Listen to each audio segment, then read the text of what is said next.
پھر اس کے ساتھ جب ہم یہ کہتے ہیں کہ اللہم بارک علی محمد اور اس کے ساتھ وعلی آل محمد، تو اس کا مطلب ہے کہ اے اللہ تعالیٰ برکت عطا فرما محمد صلی اللہ علیہ وآلہ وسلم پر، اے اللہ ان صلی اللہ علیہ وآلہ وسلم کے تذکروں میں برکت دے، اے اللہ پاک ان صلی اللہ علیہ وآلہ وسلم کے ناموں میں برکت دے، اے اللہ پاک ان صلی اللہ علیہ وآلہ وسلم کے جذبوں میں برکت دے، ان صلی اللہ علیہ وآلہ وسلم کے سننے میں برکت دے، ان صلی اللہ علیہ وآلہ وسلم کے سوچنے سے برکت ملتی ہے، ان صلی اللہ علیہ وآلہ وسلم کو دیکھنے سے برکت ملتی ہے، ان صلی اللہ علیہ وآلہ وسلم کے تذکروں سے برکت ملتی ہے، ان صلی اللہ علیہ وآلہ وسلم کے لکھنے سے برکت ملتی ہے، اور ان صلی اللہ علیہ وآلہ وسلم کے تذکرے جو ہم سب مل بیٹھ کر کرتے ہیں ان سے بھی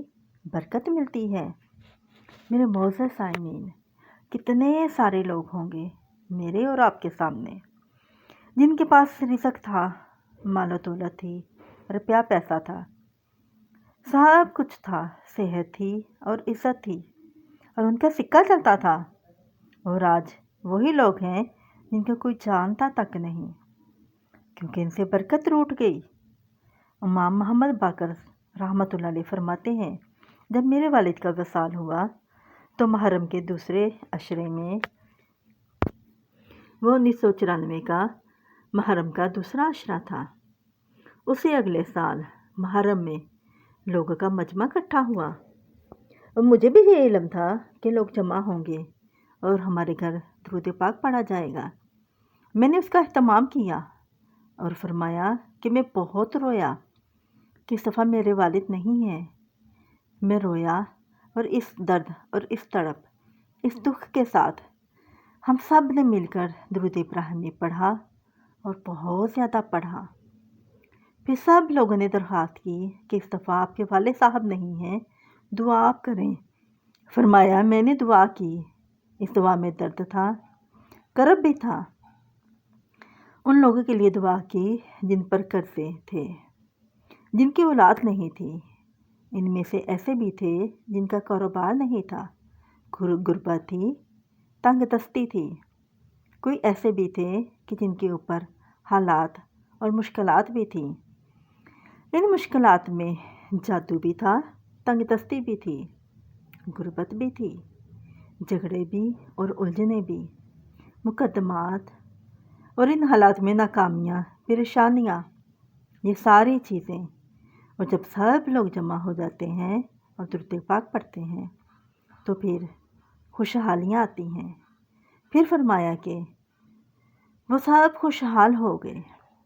ایک واقعہ اور محمد باقر رحمۃ اللہ علیہ نے فرمایا، عاشوراء کے دن کی شام میں ہم سب نے مل کر درود پاک پڑھا اور اپنے پیاروں کو ہدیہ کیا۔ ان لوگوں میں ایک شخص بالکل مفلس تھا، وہ یمن کی کسی بستی سے آیا تھا، عاشوراء کے دن کے لیے کتنے دن کا سفر کر کے آیا تھا۔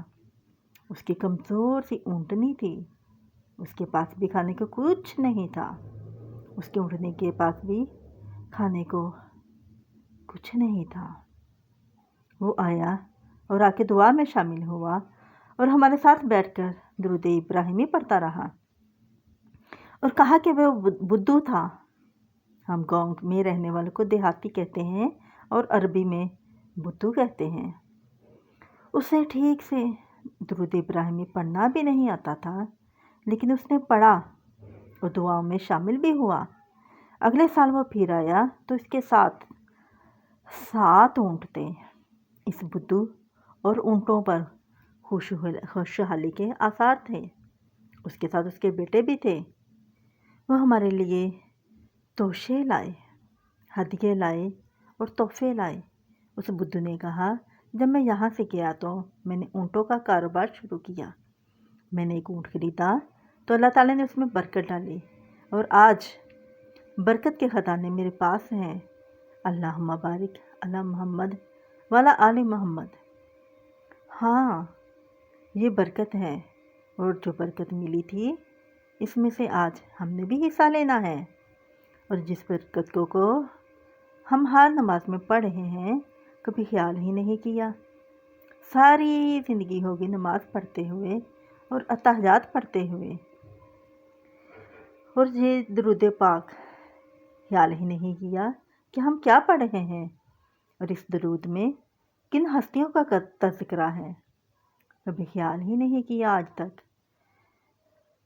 برکت غیب کے خزانے سے ملتی ہے، ایک کثرت ہے اور ایک برکت۔